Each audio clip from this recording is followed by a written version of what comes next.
기쁨의 문을 여는 감사. 회개와 성찰이 끝나면 감사의 시간이 찾아오는데 이때는 자기가 감사하는 사람과 대상을 쭉 나열한다.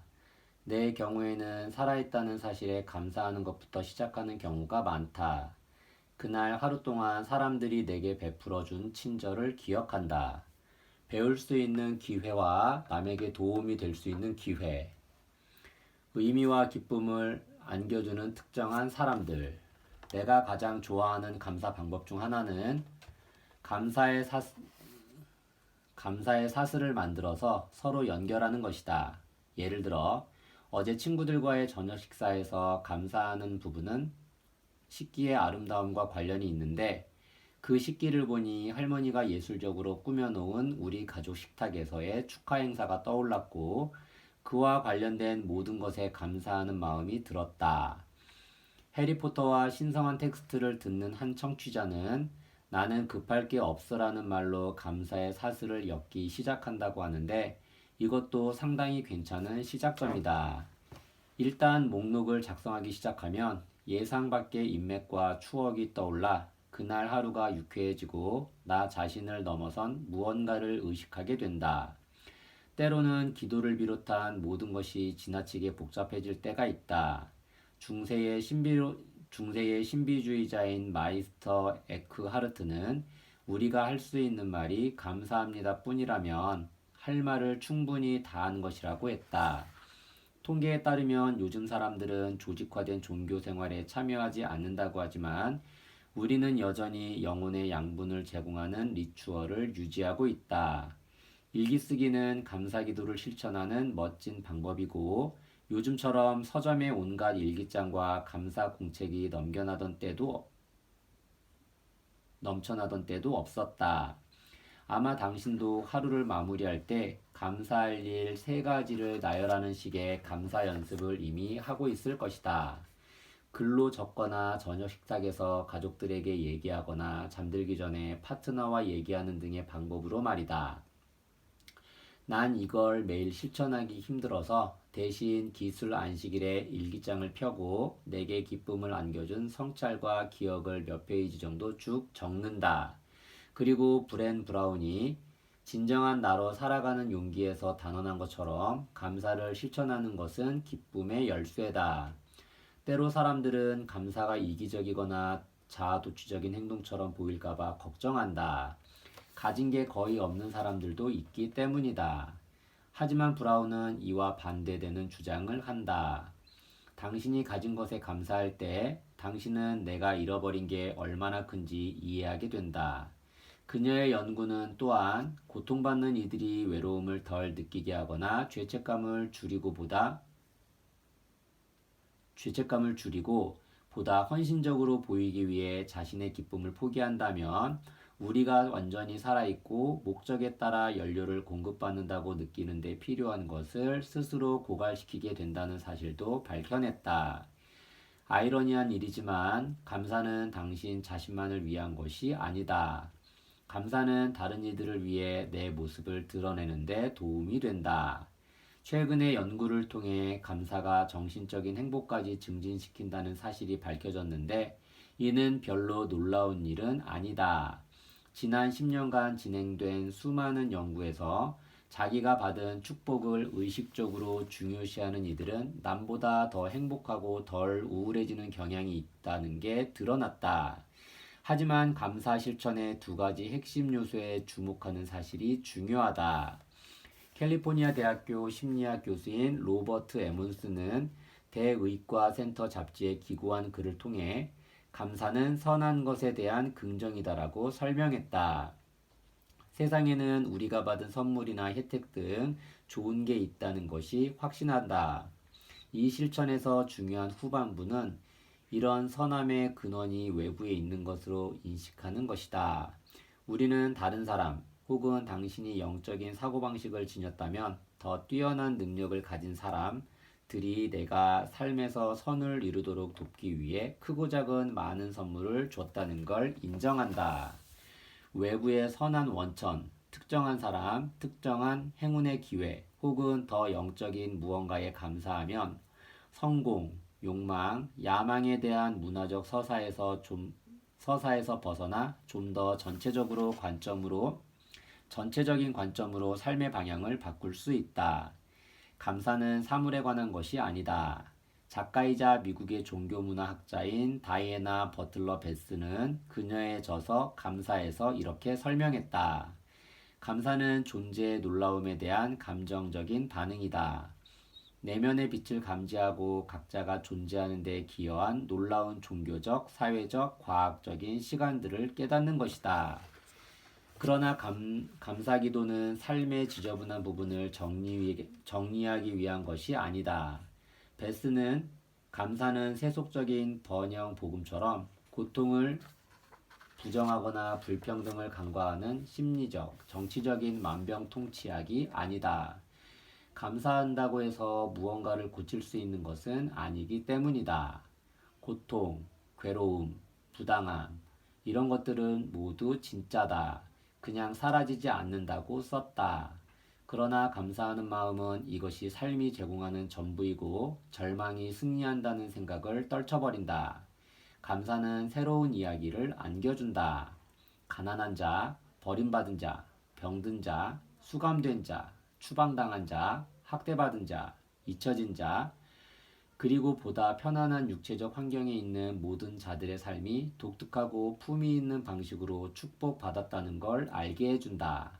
당신의 인생도 내 인생도 지금 이 순간 우리 모두는 삶이라는 최고의 선물을 공유하고 있다. 그 소중한 자각을 실현할 수 있는 아주 확실한 방법은 본인 역시 죽을 것이라는 사실을 상기시키는 메멘토 모리를 실천하는 것이다. 이 관습과 비슷한 형태가 고대의 티베트 불교, 멕시코의 죽은 자들의 날 축제 등에 나타난다.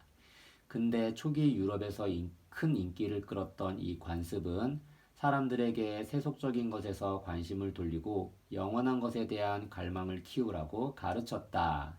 지금보다 수명이 훨씬 짧고 전염병의 위협이 항상 가까이에 있었던 당시 사람들은 일찍부터 자주 죽음의 현실에 직면했다.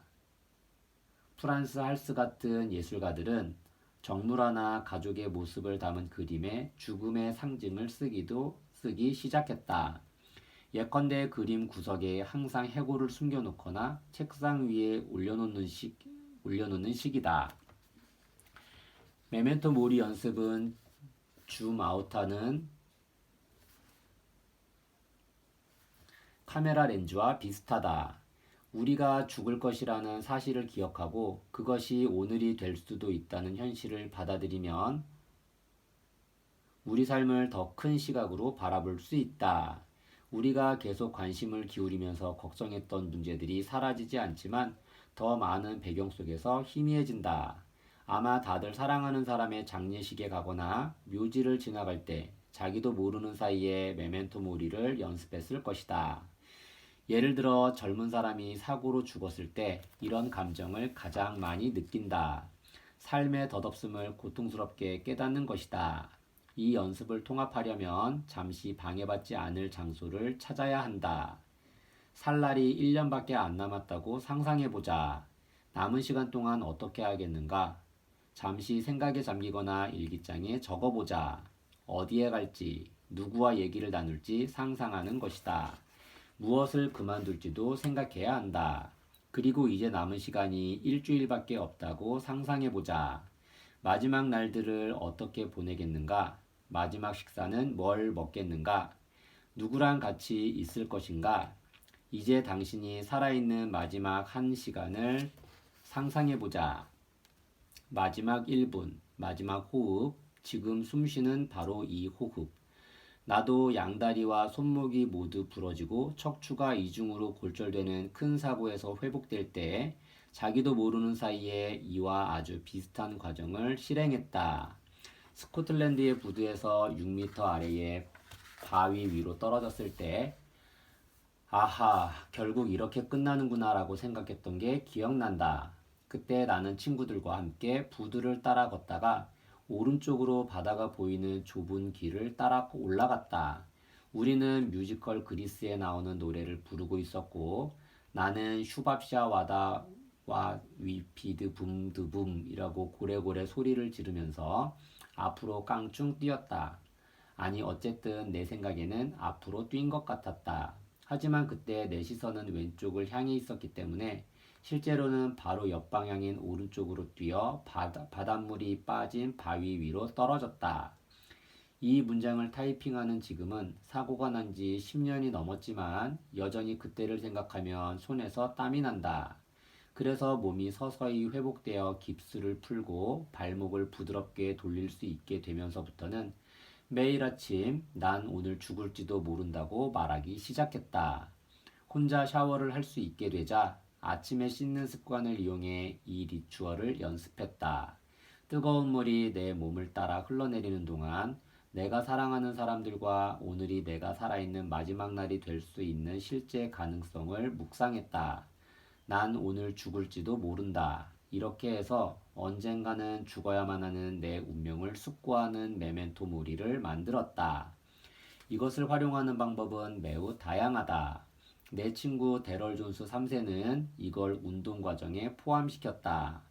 위크로 같은 앱을 다운받으면 하루에 5번씩 죽음이 다가오고 있다는 걸 기억할 수 있다.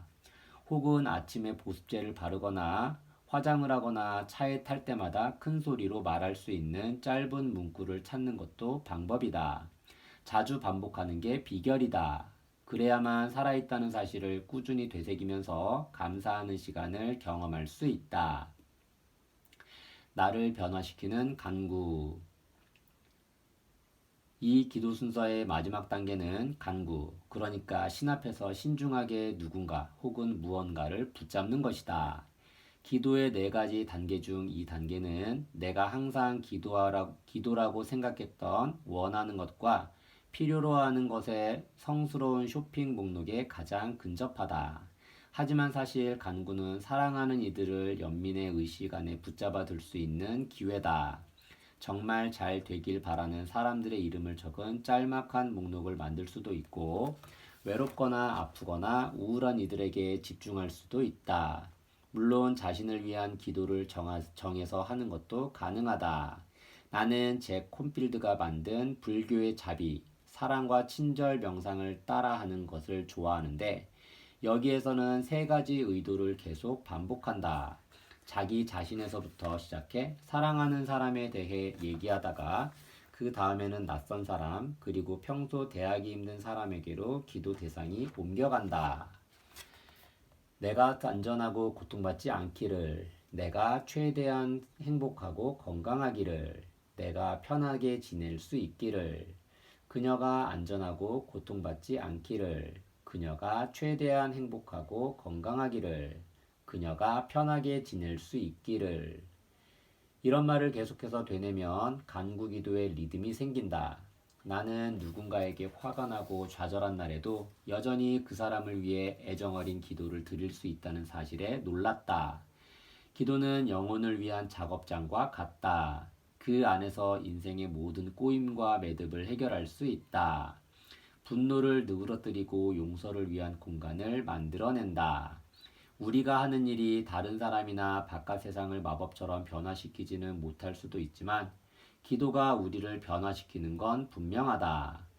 간구는 의도적으로 행복을 비는 행위처럼 보일 수 있지만 그냥 살면서 도움이 필요한 부분을 드러내는 과정일 수도 있다. 예를 들어 사람들은 자기가 느낄 수 있는 두려움을 의식 속으로 불러들인다. 때로는 일기장의 목록을 작성하면서 내 마음속의 모든 잡동사니를 지울 수 있을 만큼 깊이 파고들기 위해 페이지를 꽉꽉 채우려고 노력한다. 이번 시험에 떨어질 것 같다. 살이 찔 것 같다. 나 자신을 온전하게 사랑하지 못할 것 같다. 아무개한테 말을 잘못한 것 같다 등등 계속해서 머릿속에 떠오르는 것을 나열한다.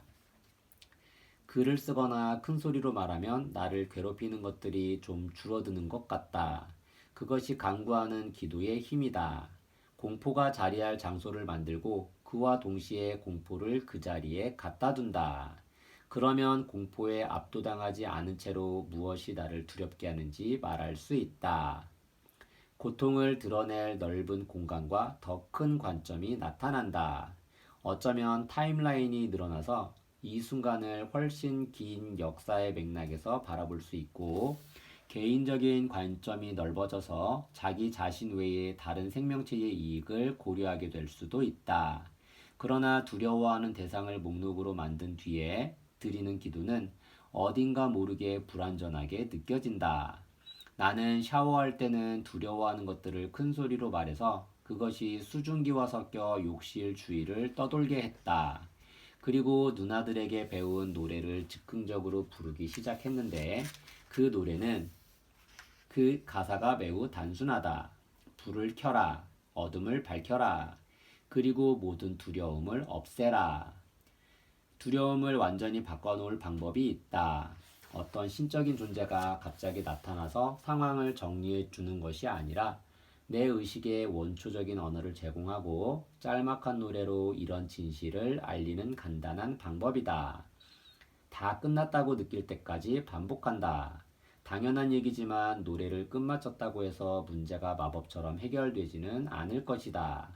하지만 내가 느끼는 두려움과의 관계가 달라진다. 더 차분해지고 나 자신을 더 동정하게 된다. 이렇게 작은 리추얼을 통해 자신에게 노래를 불러주는 것만으로 결국 어떤 시련을 겪고 있든 이 또한 지나갈 것이라는 사실을 기억할 수 있다. 선종 불교 교사이자 작가인 체리 후버는 이 연습을 한 단계 더 진전시킨다. 그녀는 당신이 느끼는 모든 두려움과 고통, 분노를 소리내 말하고 좌절감을 자세히 설명하면서 그것을 휴대폰으로 녹음하는 방법을 써보라고 알려준다. 그리고 잠깐 휴식을 취한 뒤 그 녹음 내용을 마치 다른 사람의 문제인 양 듣고 친구나 낯선 사람에게 보여줄 수 있는 연민과 사랑을 보여주자. 애정이 담긴 귀로 들은 뒤 자신에게 보내는 애정어린 메시지를 지혜와 배려의 말을 담아 녹음한다. 그리고 다시 휴식을 취한 뒤 두 번째 메시지를 듣는다. 내가 가장 좋아하는 간구 기도 방법은 축복의 기술을 이용하는 것이다. 오늘날에는 대부분의 사람들에게 축복이 낯설지만 인간의 삶은 한때 축복으로 가득 차 있다. 여행을 떠나기 전이나 식사를 시작할 때, 결혼하기 전, 안식일이 시작될 때도 축복을 빌었다. 존 오도노유는 우리 사이의 공간을 축복하라는 저서에서 종교가 사멸하자 많은 사람들이 공허와 의심의 틈에 갇혀 있다. 우리 삶의 중요한 순간을 인식하거나 축하하거나 타결하려는 리추얼이 없기 때문이다라고 썼다. 여기서 우리는 축복의 능력을 되찾고 다시 일깨워야 한다. 경건하고 관심 어린 태도로 인생의 결정적인 순간에 접근한다면 그 교차 지점은 우리가 기대한 것보다 많은 걸 가져다 줄 것이다. 축복은 이곳에서 교차 지점이 제공하는 모든 선물을 언급하고 일깨워준다. 그러면 전환기를 더 이상 두려워할 필요가 없다. 변화는 우리 삶이 리듬과 깊이, 의미를 찾는 방식이 된다. 팟캐스트 공동진행자인 바네사 졸탄과 나는 오도노유의 에세이에 영감을 받아 2016년에 방송을 시작한 뒤부터 매회 방송 마지막 부분에서 해리포터에 나오는 등장인물 한 명을 축복했다. 비록 그 축복은 소설에 나오는 가상인물을 위한 것이지만 우리 청취자들에게도 몸소 그 축복을 받으라고 권유한다. 중요한 것은 축복이 우리 삶을 힘들게 하는 걸 지워주지는 않지만 삶 속에 깊숙이 파고들어 고통의 숨겨진 열매를 끌어낸다는 것이다. 만약 결실이 전혀 없더라도 최소한 그 공허함을 느낄 수는 있다. 축복을 통해 고립되거나 고통스러운 경험이 적어도 더 이상 혼자만의 것은 아니도록 바꿀 수 있다. 축복할 때는 단순히 생각만 공유하는 게 아니다. 축복은 그보다 더 깊숙이 파고들어 영혼에서 말하는 것이다. 우리는 존재의 깊숙한 곳까지 다가가서 항상 중심에 있는 변하지 않는 총체에서 말을 한다. 마이스터 에크하르트는 내면에 있는 장소를 시간도 공간도 손댈 수 없는 곳이라고 했다. 그는 중세 독일어로 그것을 벙클라인이라고 불렀다. 인간 내면에 있는 소박하고 신성한 작은 불꽃이라는 뜻이다. 때로 바네사와 나는 축복의 말을 할 때 우리가 선택하는 대상과 축복을 표현하는 방식에 놀라기도 했다. 어떤 점에서 축복은 내 안에서 오는 것만큼 내 너머에서 오기 때문이다. 진정한 축복은 두 가지를 확증한다. 첫째, 축복은 내재된 온전함을 확인시켜준다. 축복은 나를 발전시키거나 더 신성하게 교화시키기 위한 것이 아니다. 내 안에 항상 존재하는 충분함을 기억하도록 서로 도와주는 선물이다. 둘째, 축복은 내재된 상호 연결성을 확인시켜준다. 작가 데이비드 스팽글러의 설명처럼 축복은 우리의 연결성을 본질적으로 이해하는 부분을 발견하고 표현하는 관행이다. 그래서 축복을 받는 것이 거짓 긍정이나 값싼 인스타그램 해시태그가 아니다. 축복은 멋진 바다 풍경이나 노을이 지는 하늘을 배경으로 카메라 앞에 서는 게 아니다. 축복은 우리 삶에서 가장 어려운 부분을 포용한다. 우리는 축복을 실천함으로써 품위 있고 깊이 있는 태도로 삶의 고통을 존중한다. 오도노유는 축복을 사람을 보호하고 치유하고 강화하기 위해 그 주위에 그려진 빛의 원이라고 표현했다.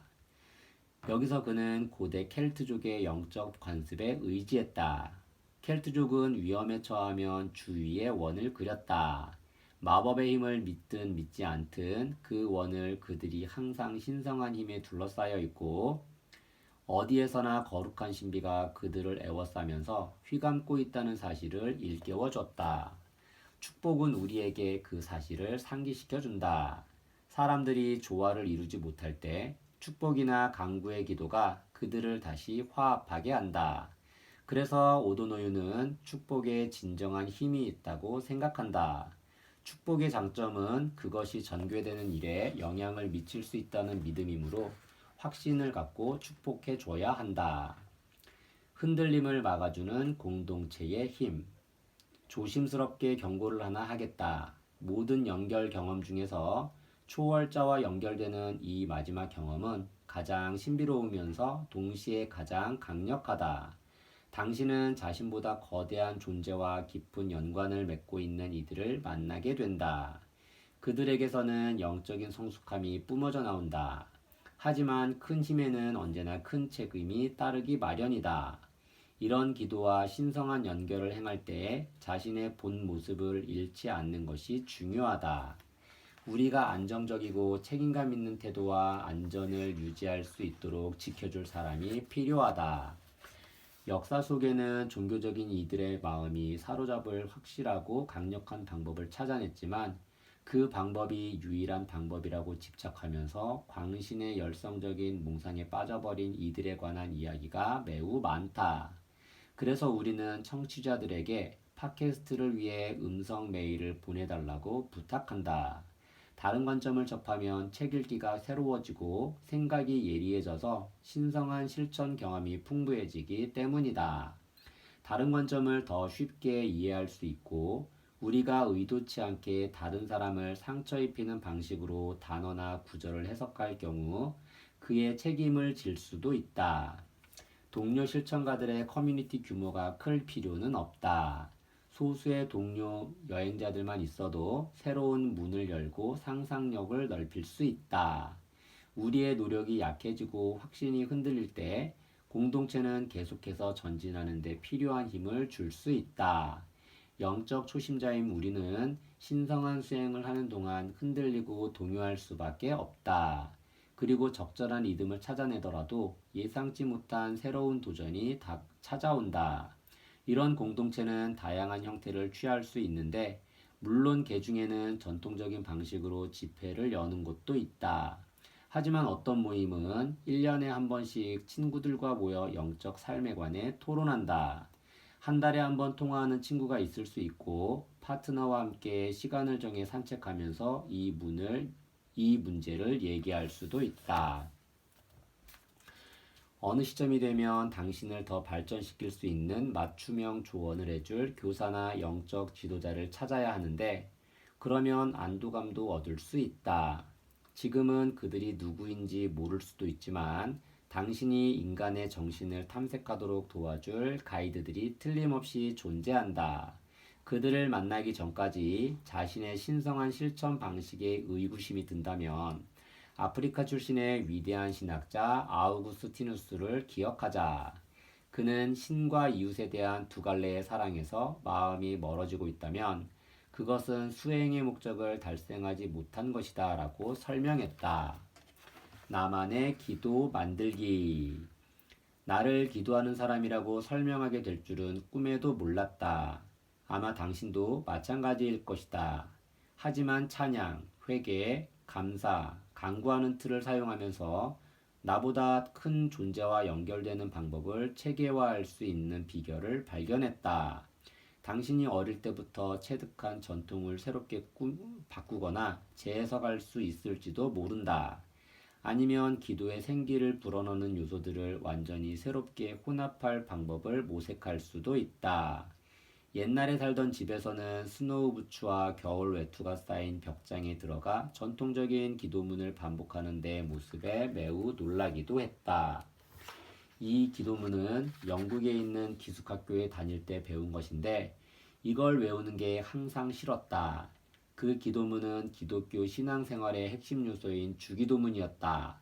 특히 신을 부르는 더없이 가부장적인 표현인 우리 아버지라는 첫 문구가 씁쓸하게 느껴졌다. 그래서 신이 신비로운 존재라면 내 영혼의 길을 꺾는 게 아니라 고양시키는 언어가 있어야 하지 않겠냐고 혼잣말을 했다. 그래서 숲에 대한 애정을 바탕으로 산림지대를 배경으로 한 이미지가 가득한 타로 카드를 찾아냈다. 그리고 찬양의 기도를 시작할 때면 이 타로 카드를 꺼내 그림이 있는 면이 위로 가게 늘어놓고 늑대, 도래왕, 굴뚝새, 화살 페이지, 균형을 상징하는 두 마리의 뒤틀린 뱀 등 그날의 이미지를 보면서 신의 모습에 대한 상상의 나래를 편다. 그런 다음 가장 전통적인 기도문을 하늘에 계신 우리 늑대님 혹은 하늘에 계신 우리의 균형이라는 말로 시작한다. 카드가 어떤 이미지를 보여주던 그날의 신이 어떤 모습일까에 대한 상상력은 커져만 간다. 기도를 풍부하게 만드는 방법은 무수히 많다. 공간을 구성하는 방식도 창의력을 발휘할 기회가 된다. 촛불을 켜거나 향을 피우면 간단하게 분위기를 잡을 수 있고 나처럼 기도를 시작할 때 어깨에 숄을 둘러도 된다. 기도용 숄은 전 세계에서 사용되고 있는데 그럴 만한 이유가 있다. 숄은 신의 포옹을 상징한다. 순례제 친구인 캐롤라인이 준 야크털로 짠 보라색 숄을 걸치면 따뜻함과 차분함, 편안함이 느껴져서 그 안에 숨어 있으면서 동시에 대담해질 수 있을 듯하다. 본질적으로 숄을 걸치는 행위 자체에는 특별한 게 없지만 신성한 텍스트의 경우처럼 그걸 다시 걸칠 때마다 숄이 의미와 기억으로 물들게 된다. 다른 사람들은 토라가 적힌 두루마리에 입을 맞추듯이 자기 일기장에 입을 맞추기도 하고 일기를 쓰기 전에 펜을 들고 진실과 애정을 담아 글을 쓰게 해줘라고 말하기도 한다. 어떤 행동을 하든 그것이 이 성찰의 시간에 집중하는 데 도움이 된다면 리추얼화 할 만한 가치가 있다. 이런 방법을 다 동원해봐도 기도가 너무 이질적이고 종교적이라서 도저히 못할 것 같다면 우선 혼잣말부터 시작해보자. 이 네 가지 단계를 당신의 삶, 당신이 한 일과 하지 못한 일에 대해 얘기하기 위한 프롬프트를 이용하는 것이다. 당신이 누구이고 어떤 사람이 되고 싶은지, 당신이 사랑하는 사람은 누구인지, 그리고 좋아하지 않는 사람들에 대해서도 얘기해보자. 자기 외에는 듣는 사람이 아무도 없다는 걸 알면 심지어 가장 중요한 일에 관해서도 얘기할 수 있다. 우리가 정직하지 않다면, 진실을 말하지 않는다면 계속 충실하게 지키고 싶은 것까지 잊어버리기 때문이다. 우리는 이런 관행을 자기 삶에 도입하거나 기존의 리추얼을 풍부하게 하기 위해 필요한 것들을 모두 갖추고 있다. 일상적인 습관에 몇 가지 단어만 추가해도 된다. 아침에 보습제를 바르거나 차에 탈 때 자신에게 어떤 말을 할 수 있을까? 이것은 자신의 마음으로 돌아가 매달릴 수 있는 미시적인 순간들이다. 저명한 예수의 신학자 월터 버가트는 명상기도는 그저 현실을 오랫동안 사랑스럽게 바라보는 것이라고 정의했다. 우리는 현실에 온전히 임할 수 있을 때, 그리고 원초적인 언어로 말할 수 있을 때 가장 완전한 자신이 된다. 이것은 세상에서 가장 중요한 일이다. 충만한 삶을 사는 것이 주변 사람에게 얼마나 큰 선물이겠는가? 현실을 오랫동안 사랑스럽게 바라볼 수 있으면 내가 내리는 결정, 시간과 돈을 소비하는 방법, 정치에 참여하는 방법 등이 모두 풍요로워진다. 일기를 써도 마음이 풀리지 않는다면 기도문을 노래처럼 부르면서 춤을 추거나 베이킹을 하거나 그림을 그릴 수도 있다. 모든 사랑을 반죽에 담아 치대거나 목탄과 종이를 구해 당신 위에 드리워진 분노와 슬픔을 표현하자. 중요한 건 이런 구체적인 방법을 이용해서 당신 내면에서 흐르는 진실과 연결되는 것이다. 당신이 사랑하고 가슴에 품고 싶어하는 사람들의 목록을 만들자. 감사일지에 메모를 하고 모닝 페이지를 적자. 당신 삶에서 벌어지는 새로운 일들을 기록하자. 당신이 느끼는 부담과 통제할 수 없는 힘을 인정하자. 무엇이 두려운지 자신에게 물어보자. 사방이 꽉 막힌 기분이 들거나 즐겁거나 호기심이 타오르는 게 느껴지는 지점은 어디인가? 일기장을 새로 사거나 일기 쓰는 방법을 바꿀 필요는 없다. 그냥 자기 습관을 알아두기만 하면 된다.